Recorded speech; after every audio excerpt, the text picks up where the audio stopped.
Supreme court में केजरीवाल की अर्जी पर सुनवाई लगातार जारी है। सुप्रीम कोर्ट का ईडी से तल्ख सवाल, सेक्शन 19 के तहत गिरफ्तारी सही कैसे? सुप्रीम कोर्ट ने ये सवाल पूछा ईडी से। पीएमएलए सेक्शन 19 को लेकर ये सवाल पूछा गया है। केजरीवाल की गिरफ्तारी की आखिर जरूरत क्यों? ईडी साबित करे कि आखिर गिरफ्तारी जरूरी क्यों है, ये सुप्रीम कोर्ट की तरफ से सवाल पूछा गया है। तल्ख सवाल यहां पर सुप्रीम कोर्ट ने पूछा है ईडी से।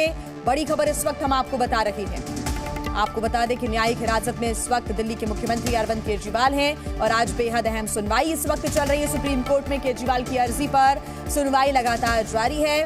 आज ये देखना होगा कि जब फैसला आता है सुनवाई के बाद तो क्या केजरीवाल को कोई राहत मिलती है या फिर नहीं। लेकिन जो सुनवाई में चल रहा है वो हम आपको बता रहे हैं। सुप्रीम कोर्ट ने ईडी से तल्ख सवाल पूछे हैं।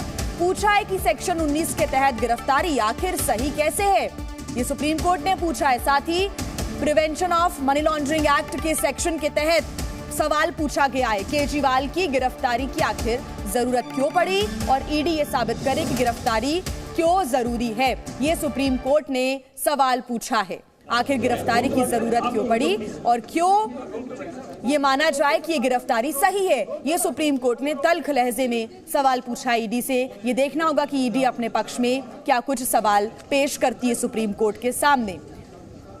तो न्यायिक हिरासत में इस वक्त दिल्ली के मुख्यमंत्री अरविंद केजरीवाल। आपको बता दें कि दिल्ली का कथित शराब घोटाला मामला, उसको लेकर लगातार आम आदमी पार्टी के तमाम बड़े नेताओं के खिलाफ कार्रवाई की गई है।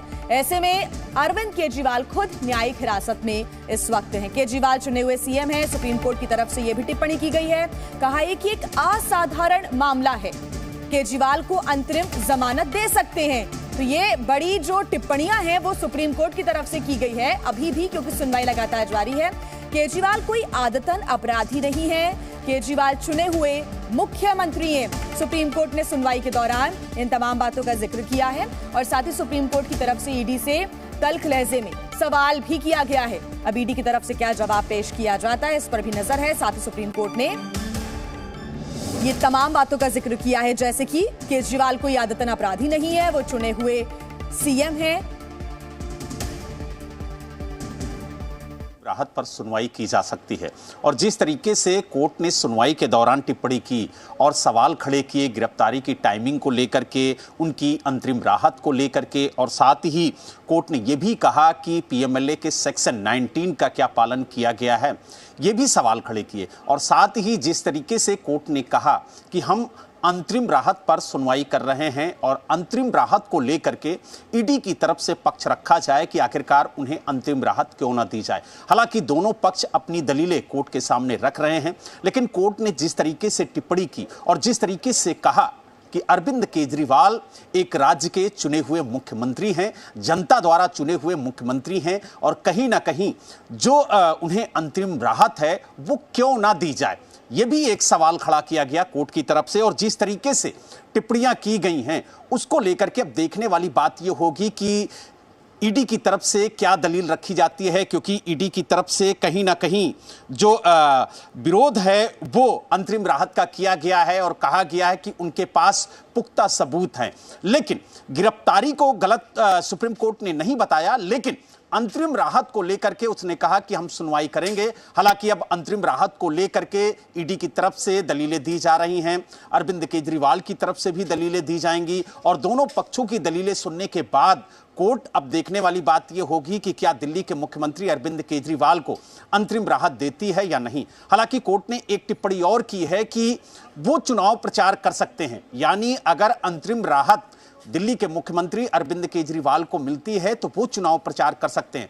हालांकि अब देखने वाली बात यह होगी कि अरविंद केजरीवाल को अंतरिम राहत मिलती है या नहीं, लेकिन जिस तरीके से आज सुप्रीम कोर्ट ने टिप्पणी की और कई सवाल खड़े किए ईडी के सामने, उसको लेकर के कहीं ना कहीं एक उम्मीद जरूर अरविंद केजरीवाल को जगी है। और जिस तरीके से आम आदमी पार्टी ये उम्मीद कर रही है उन्हें सुप्रीम कोर्ट से राहत जरूर मिलेगी, क्योंकि संजय सिंह को भी सुप्रीम कोर्ट से राहत मिली थी और अरविंद केजरीवाल को भी सुप्रीम कोर्ट से राहत मिलेगी। जी, तो बलराम पांडे हमारे सहयोगी लगातार हम तक जानकारी पहुंचा रहे हैं और अगर आज राहत मिलती है तो यह भी जानकारी मिल रही है कि अरविंद केजरीवाल अब आने वाले दिनों में चुनाव प्रचार करते भी नजर आ सकते हैं।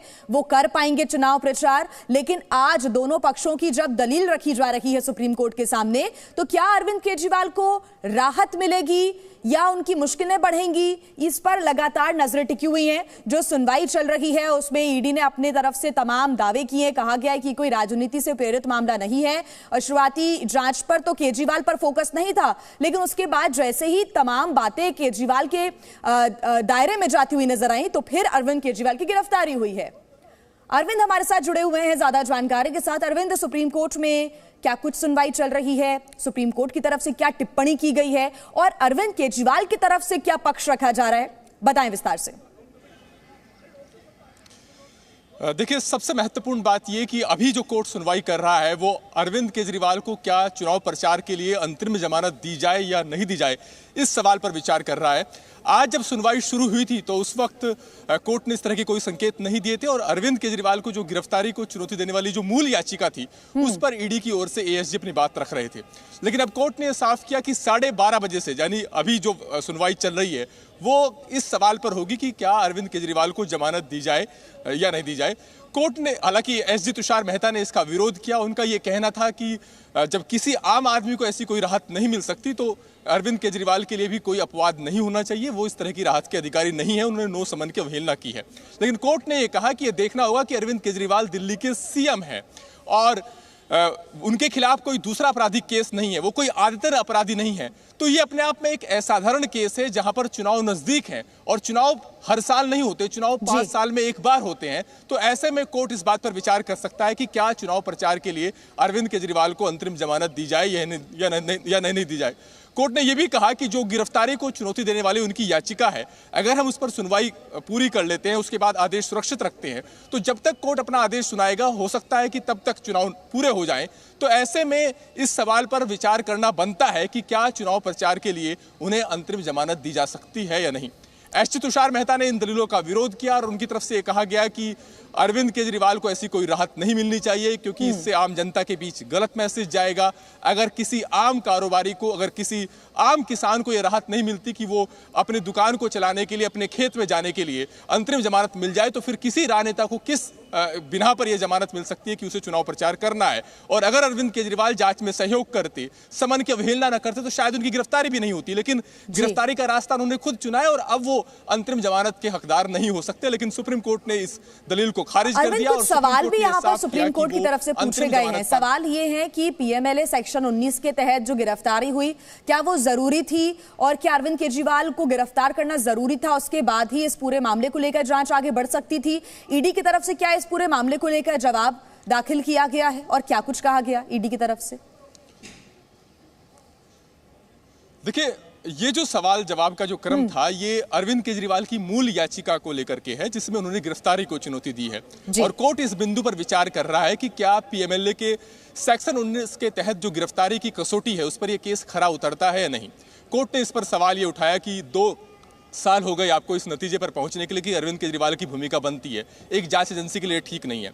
इसके अलावा कोर्ट ने केस डायरी को मांगा है। केस डायरी वो जो मनीष सिसोदिया के गिरफ्तारी से पहले और बाद की, और दूसरी केस डायरी वो कि जो अरविंद केजरीवाल की गिरफ्तारी से पहले की है। कोर्ट ने सवाल यह भी उठाया कि आप जांच को लेकर के सिलेक्टिव नहीं हो सकते। अरविंद केजरीवाल के खिलाफ जो तथ्य हैं, जो सबूत हैं, उनको आपको समग्रता से देखना होगा। आप उन तथ्यों को नजरअंदाज नहीं कर सकते जो कि केजरीवाल के खिलाफ नहीं है या उनके पक्ष में जाते हैं, और अगर आप ऐसा नहीं करते तो आप फिर एक संतुलित अप्रोच नहीं अपना रहे हैं। लेकिन सबसे बड़ी बात जो इस वक्त की है वो ये कि कोर्ट अब अरविंद केजरीवाल की अंतरिम जमानत पर विचार कर रहा है। इस वक्त अरविंद केजरीवाल की सबसे बड़ी बात करें, अगर अरविंद केजरीवाल को अंतरिम राहत मिलती है तो यह माना जा सकता है कि यह संभावनाएं ज्यादा है कि वो हमें प्रचार करते हुए नजर आएंगे आने वाले दिनों में, क्योंकि इसी बात पर पूरी बहस चल रही है।